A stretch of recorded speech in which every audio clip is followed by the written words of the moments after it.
I'm employed by a property preservation company. Our work mainly involves foreclosed houses, locking them down, clearing out what's left behind, winterizing them, and occasionally boarding them up if they've been damaged or vandalized. It's not a flashy line of work, but it pays well. And most of the time, it's peaceful. You're often by yourself, walking through homes that once belonged to people who are no longer around. Sometimes it feels depressing, sometimes it's dull, but every now and then, you come across a place that gives you an unsettling feeling. This incident took place in 2020, when I was assigned a property in a remote area of upstate New York. The town itself felt like it was slowly dying. There was only one gas station left, many storefronts were closed down, and the roads were cracked with weeds growing through them. The house sat off a dirt road, a small single-story structure surrounded by thick brush and woods on 3 sides. There were no neighboring houses nearby, just forest and complete quiet. According to the paperwork, the home had been foreclosed after its owner, an elderly woman, passed away, and no heirs ever came forward to claim the property. The utilities had been shut off for more than a year. My assignment was to inventory anything left behind, remove the contents, and prepare the house for winter. I arrived on a Monday morning around 9 a.m., driving a small box truck loaded with my equipment. From the outside, the house appeared mostly untouched. The windows were shut, the roof looked fine, and the front door was locked. The only obvious neglect was the overgrown weeds and vines creeping up the porch. I had to force the front door open because it had swollen in the frame. Inside, everything seemed normal. Dusty air, stale smells, and old, faded furniture. That's when my work phone rang. It startled me because I knew I didn't have any service out there. I'd already checked my signal and saw no bars, yet the phone vibrated anyway. The caller ID showed no number, just unknown caller. I answered, but there was nothing on the line except a faint crackling noise, like static. I said hello twice before hanging up, assuming it was just a technical glitch.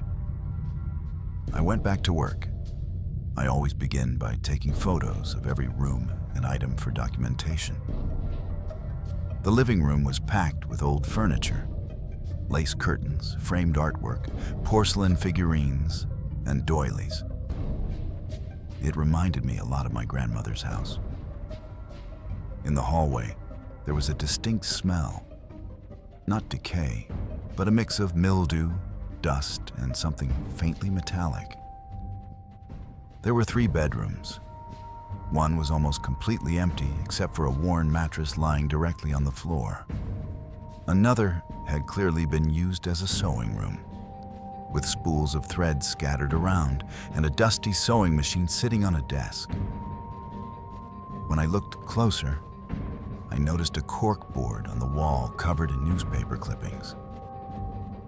They were all obituaries, dozens of them, carefully cut out and pinned in place. Every name was local, and none of them meant anything to me. I didn't dwell on it and moved on. In the master bedroom, I noticed a rotary phone sitting on the nightstand.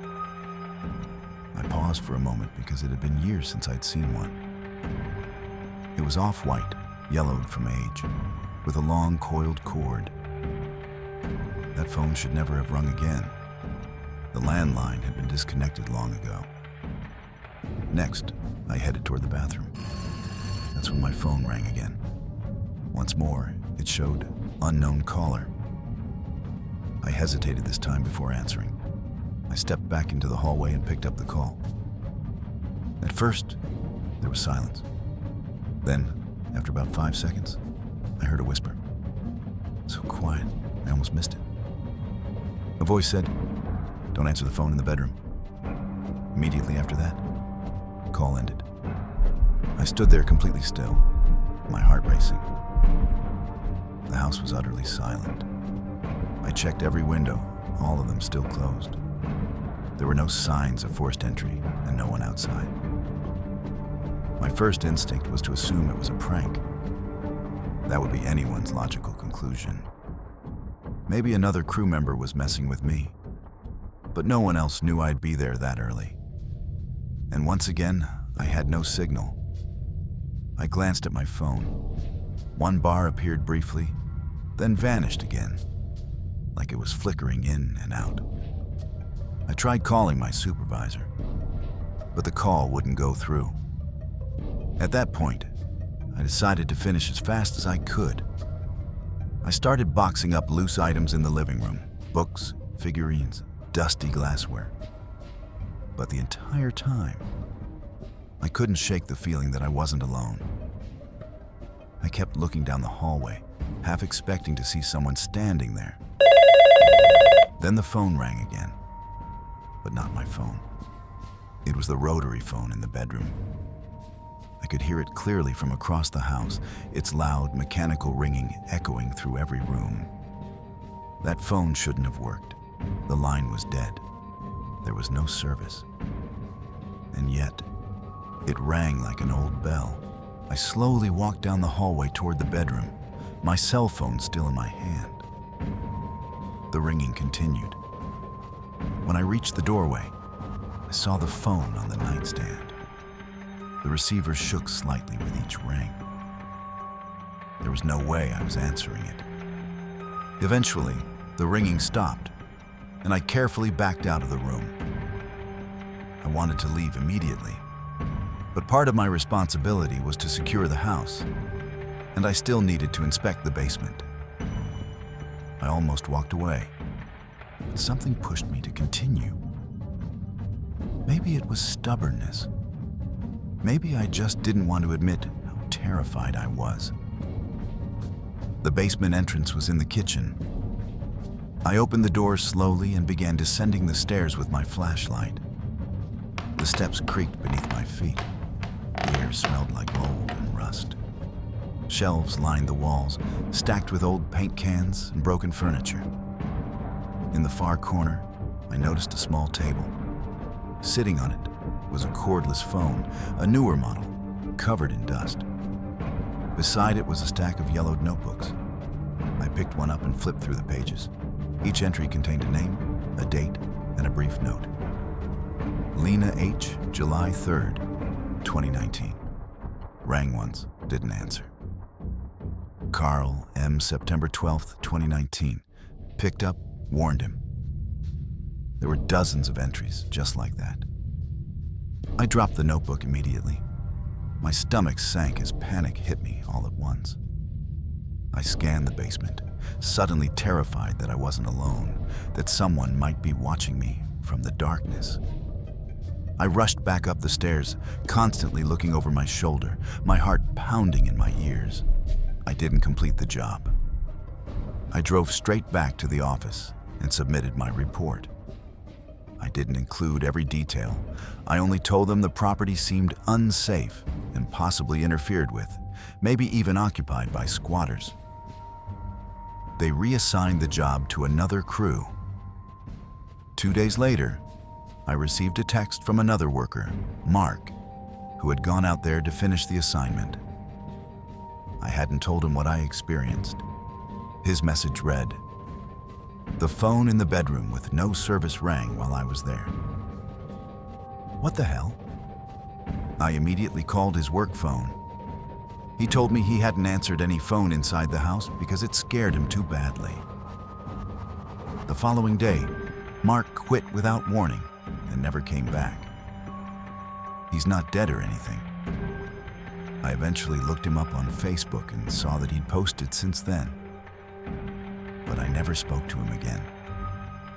I don't know what else he encountered in that house. But whatever it was, clearly disturbed him enough to walk away from the job entirely. After Mark quit, my boss contacted the police to report possible squatters. But they found no one inside the home. Everything about that place, the isolated location, the decaying interior, the calls to my cell phone, that voice on the line, and the impossible ringing of that house phone made it feel like I had stepped into a real-life horror movie. To this day, I believe it had to be one of two things: an extremely elaborate prank or something far more disturbing, a carefully constructed trap. This took place in the fall of 2021, back when I was living by myself for the first time in a rented townhouse in southern Illinois. Even though I was 27 years old, had a full-time job, and lived a fairly steady life, the idea of being completely on my own made me anxious. I had just come out of a difficult breakup, and I believed that having some quiet and personal space might help me sort through everything. The townhouse was one of several identical units lined up together. It wasn't anything special, simple, clean, and quiet. Located in a calm cul-de-sac just off a rural highway. The neighborhood had that bland suburban feel. Beige vinyl siding everywhere, neatly trimmed bushes, wind chimes on porches, and mailboxes labeled with family names. Most of the residents were older, with a few younger families mixed in. I didn't really know my neighbors, and I preferred it that way. I kept to myself. Almost immediately, though, one neighbor caught my attention. He lived 3 units down from me. A tall, heavy-set man who looked to be in his mid-40s, with a scruffy beard and a strange habit of standing outside his house late at night. Sometimes he paced or smoked, and other times he just stood there doing nothing, staring out toward the street. When I got home from work around 9 or 10 p.m., I'd see him leaning against his porch railing or standing at the edge of his driveway, facing the road. He never waved or acknowledged me. Even when I made eye contact, he just stared. I tried to brush it off. I mentioned it a few times to friends and to my mom, and they suggested maybe he was just a night owl or struggled with insomnia. Still, there was something deeply uncomfortable about him. It felt like he was always observing, but never actually engaging. It wasn't just his presence. It was how motionless he was. He didn't shift around, check his phone, or fidget. He stood there completely still, like a statue. I told myself I was overthinking it, but as weeks passed, the uneasy feeling in my stomach only got worse. Then the sounds began. It was around mid-September when I heard it for the first time. I had come home late after a long work shift. I managed inventory at a distribution center, which meant late nights, and I usually got home around 10:30 p.m., ate something quick, and went straight to bed. That night, I fell asleep around midnight. At exactly 2:37 a.m., I woke up to a noise that sounded like metal dragging across wood. At first, I thought I'd imagined it. But then it happened again. A long, slow creak, similar to an old gate being pushed open. My bedroom was on the first floor at the back of the townhouse, and it had a sliding glass door with vertical blinds that opened to a small, fenced backyard. I sat upright in bed, my heart pounding, and listened. After a brief pause, I heard footsteps, soft, crunching noises, like someone walking carefully over gravel. My backyard didn't have grass. It was covered in decorative stones, which made every step easy to hear. These sounds didn't resemble an animal at all. I grabbed my phone and quietly got out of bed. I didn't have any real protection, just a dull kitchen knife I kept in my nightstand, which felt pretty useless in that moment. I crouched near the window and carefully peeked through the blinds. I couldn't see anyone. The motion-activated light hadn't turned on, which meant whoever was there was either outside its range or had approached from another angle. I called 911. The dispatcher spoke calmly, took my address, and told me officers were on the way. I stayed hidden in the dark, barely breathing. About 10 minutes later, flashing red and blue lights reflected through my front window. I stood up, opened the door, and met 2 officers outside. I explained what I'd heard and the time it occurred. One officer checked the backyard while the other stayed with me and asked questions. When the officer returned, he said the gate was closed and there were no signs of tampering. But he'd document the incident just in case. They didn't find anyone, no damage, no footprints, nothing that indicated a crime. One of them even said, "Probably just a raccoon," giving me a look that suggested I was overreacting. I didn't argue. They left shortly after. I didn't sleep at all that night. The next morning, I went out back to inspect the yard myself. That's when I noticed something odd. A flat stone, roughly the size of a paperback book, was wedged beneath the bottom of the wooden gate. I hadn't seen it before. The gate had a heavy spring that normally caused it to swing shut on its own. But the stone was positioned perfectly to keep it from closing completely. It felt deliberate, like someone had placed it there so they could slip back in later without making noise. I picked up the rock and threw it across the yard. I called the police again and explained what I'd found. They said they'd add it to the report, but repeated that there wasn't much they could do. I asked if they could speak with neighbors or check nearby security cameras. They said no. Without an actual crime, they couldn't investigate. I felt completely dismissed and increasingly paranoid. 2 nights later, things got worse. At exactly 2:14 a.m., I woke up to the sound of my back door handle moving. At first, it rattled lightly, like someone testing it. Then, it shook harder, as if someone was trying to open the door. I sat straight up, my heart slamming against my ribs. I couldn't see anything through the blinds, but I could sense someone standing right outside. My mouth went dry. With trembling hands, I called the police again. While waiting, I hid in the hallway where I couldn't be seen. I still had no protection, no gun, no dog. Just that useless kitchen knife. Suddenly, the motion light turned on. Through a small gap in the blinds, I saw a shadow move across the glass. It was a man. He didn't run or duck away. He simply stood there. The same 2 officers arrived again. This time they found large footprints in the gravel leading directly to the back door.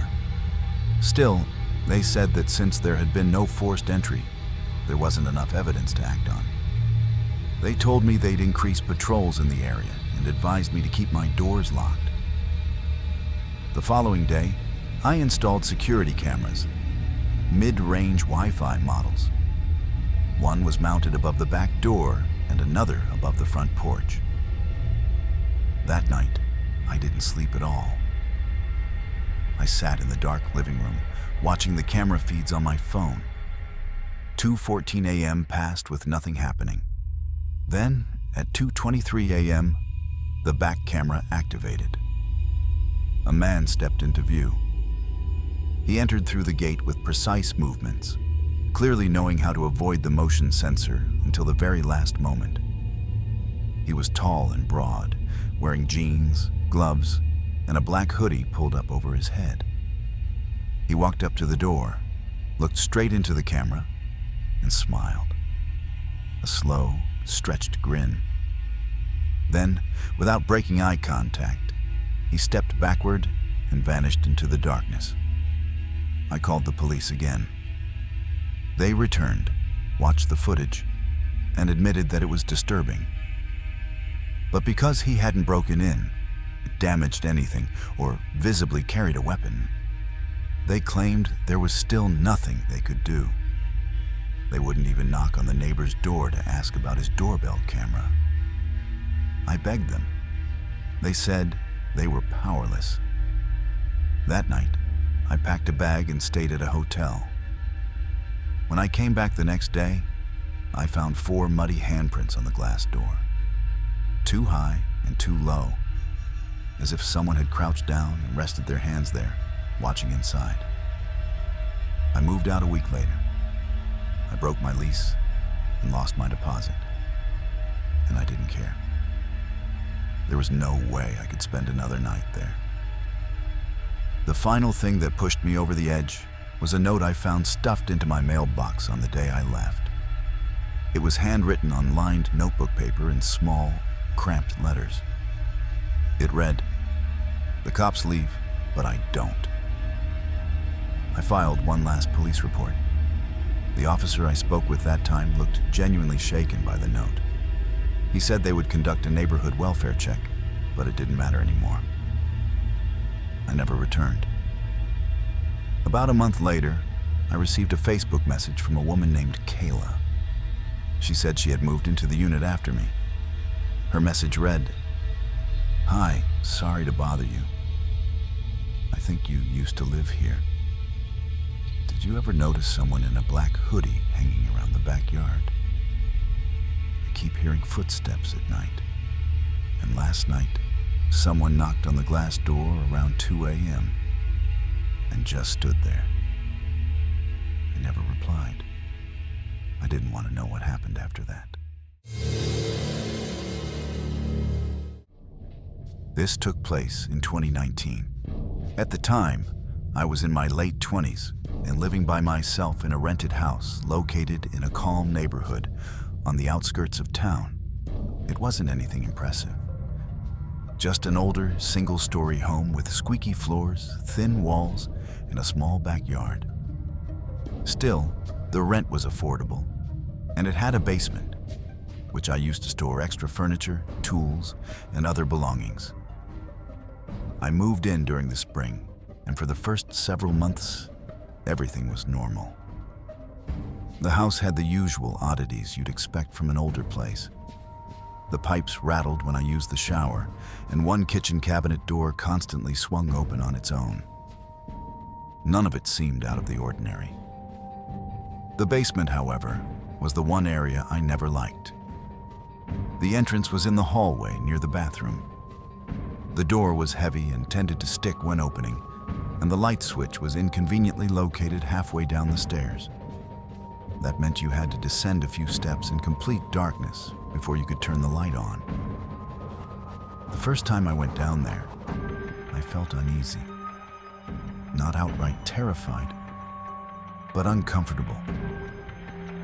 The single bulb barely lit the space, leaving the corners dark, and the entire basement smelled like old, damp wood. I didn't spend much time down there, just stored my things, closed the door, and didn't think about it again. That changed in late October. I'd just come home from work. I worked nights as a security guard, so I usually returned around 3 a.m. As I was heading to the bathroom before going to bed, I heard something behind the basement door. It sounded like a soft knock. 3 gentle taps. I stopped immediately. At first, I thought I might have imagined it. Maybe it was the pipes or the house settling. But as I stood there holding my breath, it happened again. 3 clear knocks. I took a few steps back and stared at the door, waiting. After that, there was only silence. I remember quietly telling myself, "It's just the house." Even though I didn't truly believe it, I didn't open the door. Instead, I went straight to my bedroom, locked it, and stayed awake for nearly 2 hours, listening for any other sounds. Eventually, I fell asleep with the television on. The next morning, I checked the basement. I opened the door, went down the stairs, and turned on the light. Everything looked exactly as I had left it. There were no signs that anyone had been there.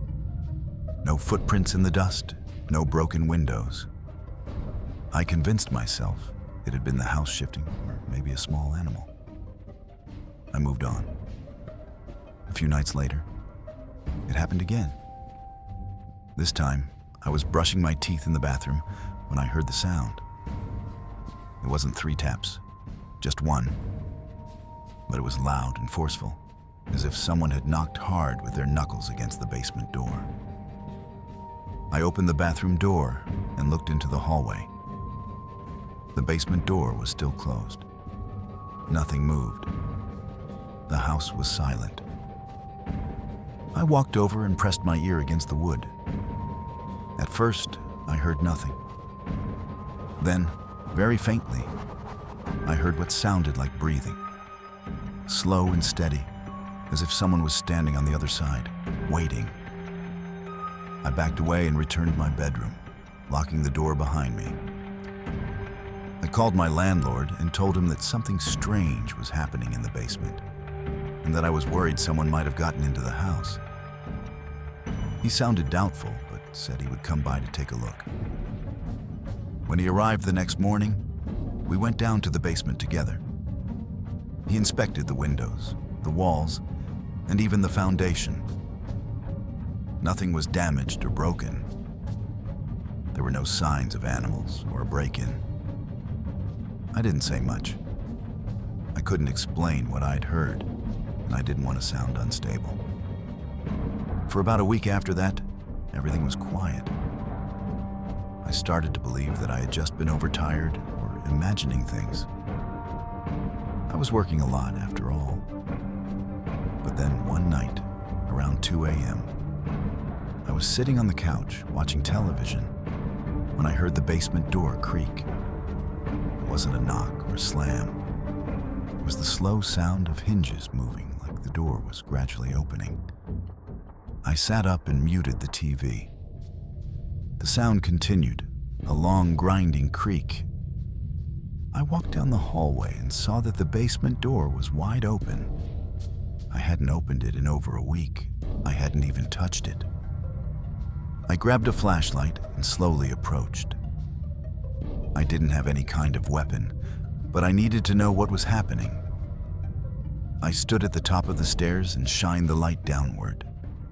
The basement was completely dark. The bulb wasn't on. I reached toward the switch and flipped it. Nothing happened. The light was dead. The bulb must have burned out. That's when I heard footsteps coming up the stairs. They weren't hurried. They were slow and deliberate, but unmistakably footsteps. I backed away, my hands shaking. I slammed the door shut and gripped the handle tightly. For a brief moment, I felt pressure on the other side, as if something was leaning against the door. Then it stopped. I locked the door and called the police, telling them that someone was in my basement. They arrived about 10 minutes later. 2 officers searched the house and went down into the basement while I waited outside in the front yard. After what felt like a long time, they came back and told me they hadn't found anyone. There were no signs of forced entry, no disturbances. One of them even joked, asking if I'd been watching horror movies. I knew what I had heard. After they left, I didn't go back inside right away. I stood there staring at the house. Eventually, I went back in, locked every door and window, and stayed awake until sunrise. That morning, I bought a padlock and installed it on the basement door. I didn't care whether it was allowed. I needed it. For the next month, the basement was silent. No knocks, no sounds. I almost started to relax. Then one night, I came home from work and saw that the basement door was open. Not just unlocked, the padlock was broken and lying on the floor. The door itself was slightly ajar. I hadn't touched it in weeks. As I stared at it, something finally clicked. Every single incident, the knocks, the sounds, had happened at night when I was alone. I didn't go downstairs. I couldn't. I packed a bag, left the house, and stayed with a friend for several days. When I returned, I nailed the basement door shut and wedged a chair against it. I didn't care if the landlord got angry. I couldn't look at that door anymore. A few nights later, around 3 a.m., I was lying in bed when I heard something I still can't explain. It was a voice. Not loud, not even speaking clearly, more like the low vibration of someone's vocal cords. It came from beneath the floor, directly under my bed. That was the final moment. I called the police again. They searched the house, and once more, found nothing. So I packed up everything except what was in the basement and left. I didn't wait for the lease to end. I don't know what was down there, and I don't want to know. All I know is that sometimes, lying awake at night in my new apartment, I think back on it and wonder, if I had stayed just a little longer, what would have come up those stairs?